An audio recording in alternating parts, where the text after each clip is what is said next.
করছি এবং 1971 থেকে শুরু করে আমরা যে বাংলাদেশকে স্বাধীন করতে পেরেছি এর সবগুলো তন্দ্রে তন্দ্রে এদেশের আলেম ওলামার অবদান রয়েছে। আলেম ওলামাকে অস্বীকার করে বাংলাদেশের কোনো রাজনৈতিক বিনির্মাণ করা সম্ভব নয়।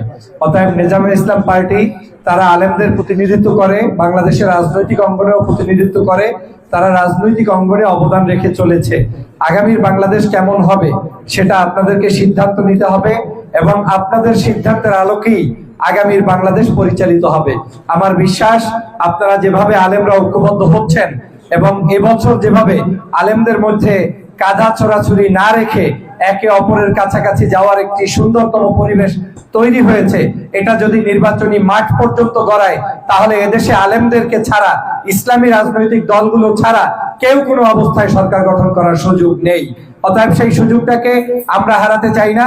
আমরা ঐক্যবদ্ধ রাজনীতির পক্ষে, ইসলাম প্রিয় জনতার পক্ষে। ধর্মভিত্তিক কোনো চিন্তা চেতনা বাংলাদেশে প্রতিষ্ঠিত হোক সেটা কোনোদিন ইসলামিক রাজনৈতিক দলের নেতারা চাবেন না।